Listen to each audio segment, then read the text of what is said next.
Iniulat na sinabi umano ng isang US General na mahihirapan ang People's Liberation Army kung sakaling sasalakayin nito ang Pilipinas dahil sa mataas na karanasan ng mga sundalo ng bansa sa pakikipaglaban.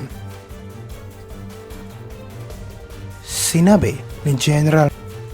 ang chairman ng Joint Chiefs of Staff ng Estados Unidos na hindi umano madaling talunin ang sandatahang lakas ng Pilipinas dahil sanay ito sa giyera, partikular na sa pakikipaglaban nito sa mga teroristang grupo sa Mindanao. Ipinaliwanag niya na sa kabilang panig naman, ang Chinese military ay wala umano experience sa totoong digmaan at hindi umano garantisadong magtatagumpay ito kung sakaling aatakihin ng komunistang bansa ang Pilipinas. Idinagdag niya na handa rin umanong sumaklolo kaagad ang US military sa Pilipinas, kaya naniniwala siya na nagdadalawang isip si Chinese President Xi Jinping na magdeklara ng giyera sa South China Sea. Iniulat ito matapos sinabi ng Armed Forces of the Philippines at Philippine Coast Guard na nakatakda silang paigtingin pa ang mga ginagawa nilang pagpapatrolya sa Iroquois Reef sa West Philippine Sea matapos nilang namataan kamakailan ang 48 Chinese vessel na nagkukumpulan sa lugar.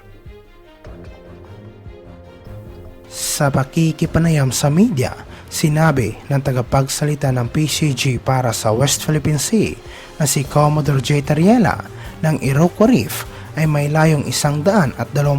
nautical miles lamang mula sa Palawan, na kung saan ibig sabihin ay nasa loob ito na exclusive economic zone ng Pilipinas.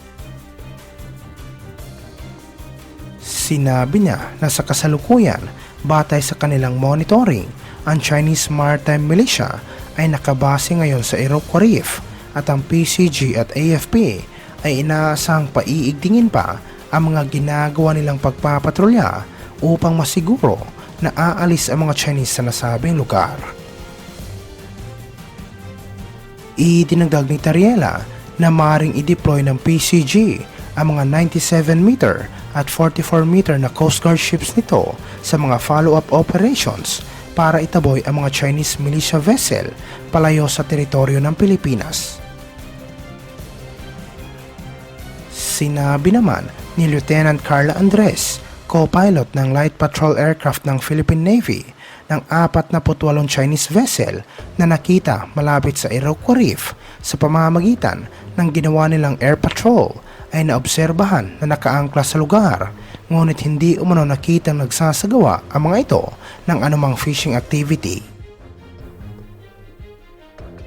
Batay sa mga naunang intelligence surveillance and reconnaissance flight na ginawa ng Western Command ng AFP, sinabi nito na tumaas ang bilang ng mga Chinese fishing vessels sa lugar mula 12 hanggang 48 ngayong buwan.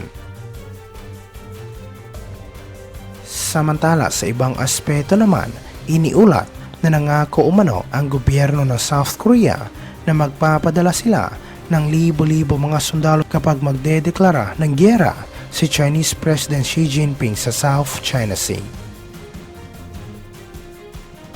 Sinabi na malaki umano ang utang na loob ng kanilang bansa matapos itong magpadala ng mga sundalo noong 1952 upang tulungan silang maprotektahan ang kanilang bansa laban sa ginawang pagsalakay ng mga Chinese at North Korean forces.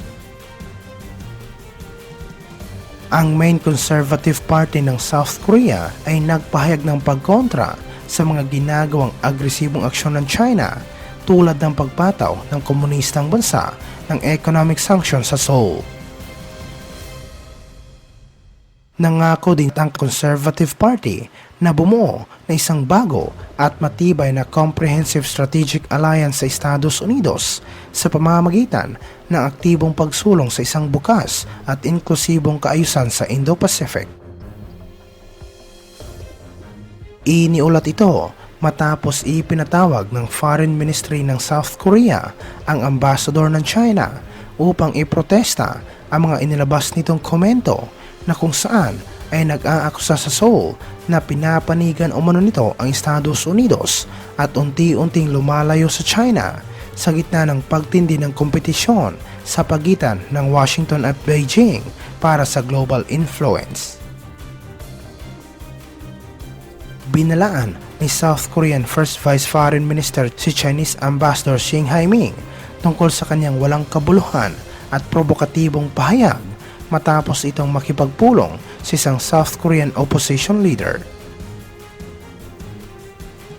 Inakusahan na nasabing Vice Foreign Minister ang Chinese Ambassador ng paglabag sa mga diplomatikong protocol at pangingialam sa mga domestic politics sa South Korea,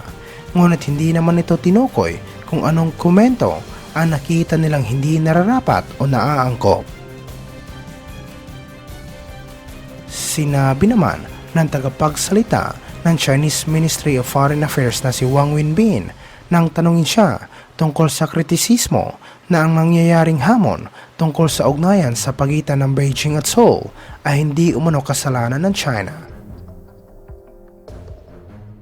Sinabi niya na bahagi umano ng trabaho ni Ambassador Xing na magkaroon ng malakas na pakikipag-ugnayan sa gobyerno ng South Korea, mga political parties at mga tao mula sa lahat ng antas ng buhay, makipagpalitan ng mga pananaw tungkol sa mga isyong mayroong mutual interest sa dalawang bansa.